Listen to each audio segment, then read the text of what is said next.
شہر کے میئر میرے دائیں اور بائیں بیٹھے ہیں، ان کے ادوار کو مائنس کر دیا جائے تو 50 سالوں میں کراچی میں کچھ نہیں بنایا گیا.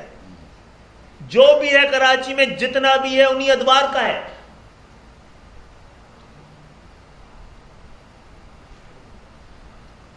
گزشتہ دنوں کراچی کی جو کراچی بلڈنگ کنٹرول اتھارٹی تھی، جس کو بڑی بے شرمی کے ساتھ سندھ بلڈنگ کنٹرول اتھارٹی کے نام پر تبدیل کر دیا گیا، اس نے شہر کا بالکل شہر کو ایک دیہات میں تبدیل کر دیا، ایک بے ہنگم شہر بنا کے رکھ دیا ہے. اتنا کہ جس کا ادراک ملک کے اندر نہیں ہے، ملک کے باہر ہے. دنیا میں سب آخری نمبر پہ کراچی لیویبل سٹی کے فہرست کے اندر. ورلڈ بینک اور اقوام متحدہ کو کراچی میں کلک کا پروگرام شروع کیا گیا کہ اس شہر کو کسی قدر اس قابل کیا جائے، رہائش کے قابل کیا جائے. گزشتہ دنوں پورے شہر کو لوٹنے، پورے شہر کو تباہ کرنے، پورے شہر پر قابض ہونے کے حوالے سے انتہائی غیر مناسب، انتہائی بد نیتی پہ مشتمل ایک قانون اور ایک بل پاس کیا گیا ہے. ہم آپ کو یہ بتانے آئے ہیں اور اپنی اس مجبوری سے آگاہ کرنے آئے ہیں کہ آج الحمدللہ دوبارہ ہمارے پاس سندھ کے شہری علاقوں کا تقریباً 90% مینڈیٹ ہے. ایوانوں میں ہے، حکومت میں ہے، وفاق میں، لیکن یہ ناکافی ثابت ہو رہا ہے. ہم اپنا ایک ایک مقدمہ لے کے گئے ہیں عدالتوں میں. 10 15 سال سے سندھ کے شہری علاقوں کے مقدمے اعلیٰ عدالتوں میں سسک رہے ہیں. ہم مجبور ہو کر اپنے ایک آئینی اور قانونی راستے کو اور حق کو استعمال کرنے کے لیے مجبور ہو رہے ہیں، جو کہ ہم نہیں چاہتے. سڑکیں آخری آپشن ہے ہمارے لیے. آپ ہمیں اپنے آخری آپشن کی طرف دھکیل رہے ہیں. اس طرح جناب عالی سندھ کے شہری علاقوں کو نہ ہم تنہا چھوڑنے کا ہمارے پاس آپشن ہے، نہ ہی پاکستان افورڈ کر سکتا ہے. تو میں خاص طور پہ آج اسلام آباد میں پاکستان کے دارالخلافہ پہ اپنی پوری لیڈرشپ کے ساتھ یہ بتانے آیا ہوں، یہ متنبع کرنے آیا ہوں، یہ درخواست کرنے آیا ہوں کہ ہم آپ کی مدد کر رہے ہیں، سیاسی طور پہ بھی، اقتصادی طور پہ بھی، معاشرتی طور پر بھی. آپ اس طرح اگنور نہیں کیجیے ان شہروں کو. وفاق سے بات کر رہے ہیں. صوبوں سے بات کرنا دیوار سے سر پھوڑنا. ان کی نیتوں پہ اب ہمیں کوئی شبہ نہیں رہ گیا. نیک نیتی کا کوئی امکان نظر نہیں آتا ہے. تو وفاق ہمیں حتمی طور پہ بتا دے کیا ہم نے اس کو اپنے دکھ، درد، مجبوریوں اور اپنے ساتھ ہونے والے تمام مظالم سے آگاہ کیا ہوا ہے. کیا وہ اس کو اپنا فرض سمجھتا ہے؟ کیا اس کو حل کرنے کا کوئی اس کا ارادہ ہے؟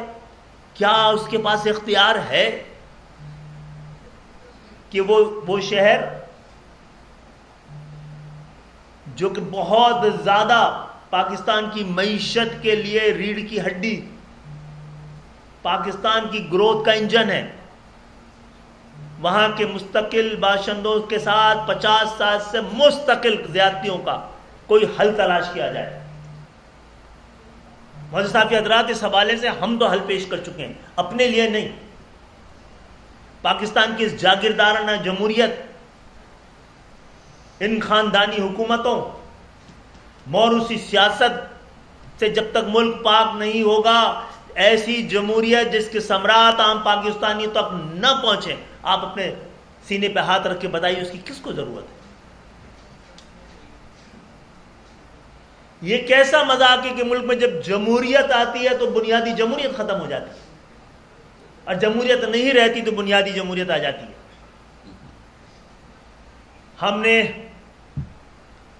اپنے طور پر ایک نسخہ کیمیا پاکستان کے ایوانوں میں پاکستان کے حکمرانوں کو پیش کیا ہے، کوئی اس کی مخالفت کرنے کی جرت نہیں رکھتا ہے، نہ امپلیمنٹ کرنے کی ہمت رکھتا ہے۔ یہ اتنا بڑا سچ ہے، یہ اتنا بڑا پاکستان کے اندر اصل شراکتی، شمولیتی، اصلی، حقیقی جمہوریت پاکستان کے تمام مسئلوں کا حل، اور یہ صرف ایم کیو ایم کی تجویز نہیں ہے، اب یہ سپریم کورٹ کا فیصلہ بھی ہے۔ یہ سیاسی نہیں، اب یہ آئینی اور قانونی مسئلہ ہے۔ اس کو امپلیمنٹ نہ کرنا خود عدالت کی توہین ہے۔ ہم تو انتظار کر رہے تھے کہ عدالت کب اس حوالے سے سو موٹو لے گی۔ یہ پاکستان کے 24-25 کروڑ عوام کا مسئلہ ہے، یہ ایم کیو ایم کی سیاست کا مسئلہ نہیں ہے۔ آپ اس پہ عمل کریں اور ہم پر پابندی لگا دیں، ہم احتجاج نہیں کریں گے۔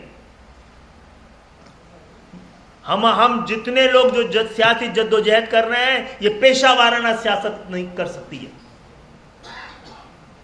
آپ یہ مسئلہ حل کر دیں، ہم اپنے گھروں میں چلے جائیں گے۔ اور یہ مسئلہ کراچی کا نہیں ہے، حیدرآباد کا نہیں ہے، یہ پاکستان کے کونے کونے کا، پہاڑوں میں بسنے والے لوگوں کا بھی، دریا کے کنارے بسنے والے لوگوں کا بھی ہے، کھیتوں میں کام کرنے والے کسان کا بھی ہے، کارخانے میں کام کرتے ہوئے مزدور کے مسئلے کا حل بھی ہے۔ ایک ایسا مسئلے کا حل جس میں جمہوریت کے ثمرات عام پاکستانیوں کی دہلیز تک پہنچانے کا سارا راستہ ہے، سارا طریقہ ہے، سارے قانونی نکات اس میں موجود ہے۔ کوئی ہم آپ کے ذریعے پاکستان کی ریاست سے، پاکستان کی حکومت سے، پاکستان ایز اے مملکت، پاکستان کے سیاستدانوں سے سب سے کہیں گے کوئی ایک وجہ تو بتائیں کہ یہ اس پہ عمل درآمد کیوں نہ ہو، کوئی ایک اعتراض تو لگائیں اس پہ بھائی۔ یہ اتنا مستحکم اور مکمل اور اتنا انصاف مبنی یہ ڈاکومنٹ ہے، یہ اس وقت پاکستان کا مقدس ترین ڈاکومنٹ ہے، جس میں ایک ایک پاکستانیوں کے خواب، ان کے مسائل، یہ لوکل گورنمنٹ کے لیے پاکستان کے آئین کے آرٹیکل 140A میں جو کچھ درج ہے، جو پاکستان کے آئین کا تقاضا ہے، پاکستان کی سپریم کورٹ کا فیصلہ ہے، اور پاکستان کی عوام کا امنگوں کا آئینہ دار ہے، اس کا ہم آج آئے ہیں کہ پلیز اس کی مخالفت کر کے دکھائیے، اس پہ کوئی اعتراض لگا کے دکھائیے، بتائیے اس میں کیا غلطی ہے، بتائیے اس میں کیا بہتری آ سکتی ہے، کون سی پاکستان مخالف اس میں نقطہ ہے، کون سی عوام دشمن ایسی کوئی بات ہے، کون سے مزدور کو، کسان کو، چھوٹے دکانداروں کو، کون کس کے حق کو اس ڈاکومنٹ کے ذریعے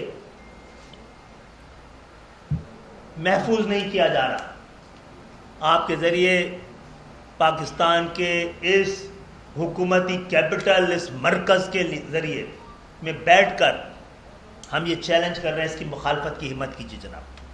صدیقی صاحب، آپ نے ذکر کیا اپنے سینے کے داغوں کا، لیکن دامن کا جو داغ نہیں کیا کہ پچھلے 40 سال سے ایم کیو ایم مقامی سطح پر بلدیاتی حکومتوں میں کہیں نہ کہیں شامل رہی ہے، صوبائی حکومت میں کہیں شامل رہی ہے، اور وفاقی حکومت میں بھی کہیں نہ کہیں آج بھی شامل ہے، اب تک شامل رہی ہے۔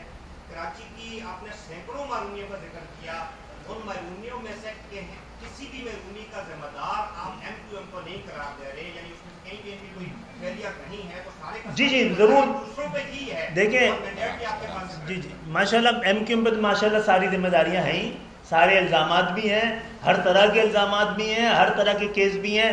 اب یہ بتا دیجئے چھوٹا سا نقطہ کہ جو آج کا کراچی ہے، یا 2008 کا کراچی بھی ایسا تھا؟ جب ایم کیو ایم کا ناظم تھا 2008 میں، تو آج کا کراچی ایسا تھا؟ یا کراچی 10 دنیا کے ایمرجنگ سٹی میں نام تھا، فاسٹسٹ گروئنگ سٹی میں نام تھا. World economic forum Davos. یہ کراچی 28 سال کے ڈاکٹر فاروق ستار کیا پورے ساؤتھ ایشیا کا پہلا ماس ٹرانزٹ کراچی میں نہیں لے آئے تھے؟ کیوں نہیں ہے کراچی میں لگا ہوا؟ یہ ہمارا کام نہیں، آپ کا بھی کام ہے پوچھنا. جب ورلڈ بینک نے منظور کر لیا تھا تو آج کراچی میں جو 1988 میں ہو جانا تھا کیوں نہیں ہوا؟ یہ دوسرے ناظرین بیٹھے ہیں، آپ نے میٹرو بس کا نام سنا ہوگا، پورے پاکستان میں ہے. کراچی میں 2006 میں ایشین ڈیولپمنٹ بینک کے ذریعے منظور ہو چکا تھا. ہم ٹرین کا بھی ہو چکا تھا. کچھ بات کرنا چاہ رہے ہیں؟ کریں جی. دیکھیں یہ تو بھائی صاحب یہ بہت ہی پرانا سوال ہے ہم سے، اور پرانا اعتراض ہے ہم پر کہ ہم ہر گورنمنٹ میں شامل ہوتے ہیں اور پھر شکوہ کیوں کر رہے ہیں. آپ کو ابھی بتا دوں ہم اگلی گورنمنٹ میں بھی شامل ہوں گے، ٹھیک ہے؟ اس لیے کہ میں ریزن سن لیجئے، میں جا کر کیمپین الیکشن کیمپین یہ کہہ کے نہیں لڑ سکتا کہ آپ ہمیں ووٹ دو لوگوں، ہم جا کر اپوزیشن میں بیٹھ کر ڈیسکیں بجائیں گے، ٹھیک ہے؟ آپ ہمارا سائز کیا ہم حکومت میں شامل ہو کر ہمارے پاس جو قیادت ہے ٹاپ لیڈرشپ ہے اس سے آ کر مل کر بات کریں گے، ایک مشترکہ حکمت عملی کے لیے ہمیں دعوت دیں گے، یا خود اچانک قرارداد لا کے ایم کیو ایم سے کہیں گے کہ آپ اس کو سپورٹ کریں. اس معاملے کو سمجھنا ہے کتنا ملین ایکڑ فیٹ پانی مل رہا ہے، اس میں کتنی کمی ہوگی، اس کی ٹیکنیکل کیا ہے. کیا کاؤنسل آف کامن انٹرسٹ میں پیپلز پارٹی نے کوشش کی کہ وہاں لے جا کر تمام چاروں صوبوں کی رائے، مرکز کی رائے، اور سب مل کر اس ملک کو 25 کروڑ عوام کو اس ذہنی اذیت سے نکالیں؟ کیا وہاں کوئی مسودہ، کوئی وہاں جو مراد علی شاہ صاحب نے کوئی لکھ کے بھیجا ہے کہ سی سی آئی کا اجلاس بلایا جائے؟ اپنی آئینی ذمہ داریاں پوری کریں بھائی. وہ جہاں اصل یہ مسئلہ حل ہونا ہے، صرف سیاست نہ کریں. جی آخری سوال. جی ماضی میں ہم نے دیکھا ہے کہ ایم کیو ایم جو ہے نا حکومت سے روٹتی بھی رہی ہے، ساس بہو کا ایک طرح کا ریلیشن ہے فیڈرل گورنمنٹ کے ساتھ. آپ کا روٹتے ہیں، پھر وہ بلا لیتے ہیں، پھر آپ روٹتے ہیں، 5 سال آپ اسی طرح پورے کرتے ہیں. تو ابھی بھی اسی طرح ہی ہوگا. ایک امید کے تحت آتے ہیں، امیدیں پوری نہیں ہو جائے تو بیٹھنے کی کوئی ضرورت نہیں ہوتی ہے. لڑکے نہیں گئے، بتا کے گئے، اور جب شامل ہو رہے ہوتے ہیں اس کی وجوہات بتاتے ہیں اور اپنی شرائط بتاتے ہیں. اور ابھی ہم آپ کے پاس آئے اسی لیے ہیں کہ ایسی جمہوریت جس کے ثمرات عام پاکستانیوں تک نہ پہنچیں، پاکستان کو ضرورت نہیں ہے. پاکستان کو جمہوریت کی ضرورت ہے، ایسی جمہوریت جس کے ثمرات عام پاکستانیوں تک پہنچیں. ہم آپ کے پاس اسی لیے آئے تھے کہ یہ ہم جی صدر صاحب میرا کوشچن ہے امین بھائی سے کہ امین بھائی انفارمیشن کمیٹی کے ممبر بھی رہے ہیں. اس وقت میڈیا انتہائی مشکل حالات سے گزر رہا ہے، روزانہ ڈاؤن سیزنگ ہو رہی ہے، کم سے کم ویجز پر کوئی عمل درآمد نہیں ہو رہا. ہم نے دیکھا ماضی میں ایم کیو ایم نے ہمیشہ جرنلسٹ صحافیوں کے لیے میڈیا ورکرز کی آواز اٹھائی. اس حوالے سے کچھ رپورٹ آپ نے سامنے کی اور اس حوالے سے آپ کیا کہیں گے؟ دیکھیں ایم کیو ایم پاکستان اگر 80 کی دہائی سے دیکھیں تو ہمیشہ اپنے صحافی بھائیوں کے ساتھ کھڑی رہی ہے. 90 کی دہائی ہو یا 2020 کی دہائی ہو، بیج گڈ اماؤنٹ ہر موقع پہ 5واں بیج گڈ اماؤنٹ ہو، 6واں ہو، 7واں ہو یا 8واں، ایم کیو ایم ہمیشہ اپنے صحافی بھائیوں کے ساتھ کھڑی رہی ہے. اسی طریقے سے اگر آپ پچھلی حکومت کو دیکھتے ہیں تو غالباً اس وقت کے وزیر اطلاع صاحب نے ایک میڈیا ڈیولپمنٹ اتھارٹی لے کر آ رہے تھے. پی ایف یو جی تمام نیشنل پریس کلب نے اس کی مخالفت کی. ایم کیو ایم نے کیا کیا؟ ایم کیو ایم آپ کے ساتھ آ کے نیشنل اسمبلی کے سامنے دھرنے پہ شامل ہو. ہم وزارت کے حصہ ہونے کے باوجود میڈیا ڈیولپمنٹ اتھارٹی کی مخالفت آپ کے ساتھ کر رہے ہیں. ہم نے کہا کہ اصل اسٹیک ہولڈر کون ہے؟ یہ جو پی ایف یو جی ہے، یو جی ایس ہے، پریس کلب ہے، اے پی ایس ہے، سی پی این ای ہے اور یہ تمام چیزوں پہ ایم کیو ایم کیا کہتی ہے کہ جو ایڈورٹائزمنٹ سے جو آمدنی جو مختلف میڈیا مالکان کو ہوتی ہے، اس ایڈورٹائزمنٹ کے پیسے میک شیور کیا جائے وفاقی حکومت کہ پہلے ملازمین کی تنخواہ دی جائے پھر مالکان کو پیسے دیے جائے. یہ ہر موقع پہ ہر دفعہ ایم کیو ایم پاکستان آپ کے ساتھ کھڑی ہے. یس، اب ہمیں اس بات کا اندازہ ہے کہ سب سے زیادہ پرابلم جو آ رہی ہے یہ پرنٹ میڈیا کے ساتھ آ رہی ہے. انشاءاللہ تعالیٰ آج ہی ہم نے کچھ جسے کہتے ہیں کہ اگر میں نے اس بات کی نشاندہی کی ہے، کچھ اور دوستوں نے بھی نشاندہی کی، انشاءاللہ تعالیٰ پرنٹ میڈیا کے حوالے سے بھی ہم ساتھ بیٹھیں گے اور میک شور کریں گے standing committee information broadcasting کے ساتھ کہ میک شور کیا جائے ان کے مسائل کو بھی ہر صورت میں حل کیا جا سکے. شکریہ. بہت بہت شکریہ. آج یہ نا بھی دیتے نا جواب. میں جان کے مانتا ہوں کہ شکایت کی آپ نے بات کی، شکایت کا بیان آج بھی کہ حق اور سچی پوری کتاب کو سب کو سمجھ آ جائے گی. دوسری بات ہے کہ اس نے ریسنٹلی 2-3 مہینے کے بعد کی جیو کے رپورٹر کو اس نے کہا تھا کہ 48 گھنٹے کی مہلت دلا دیں پاکستان میں، کر کے دکھاؤ کہ کتنا پاپولر ہے. جواب سن لو، جواب سن لو. آج کے دور میں 48 گھنٹے کی نہیں 48,000 گھنٹے کی لبرٹی ہے. آج کے دور میں کسی کو فون لگا کر بیٹھ کر خطاب نہیں کروانا، اس پہ ہر کوئی خطاب کر رہا ہے، ٹھیک ہے، فیس کر رہا نہیں کر رہا، کسی کو پابندی نہیں ہے. اپنے اپنے گھر میں بیٹھ کر جو خطاب سنیں گے اس کے نمبر آ جاتے ہیں. 55 لوگ سن رہے ہیں، 200 لوگ سن رہے ہیں، 150 لوگ سن رہے ہیں پوری دنیا بھر میں. اس کا جواب ہے. نمبر دے دینا لنڈن کا ان کو.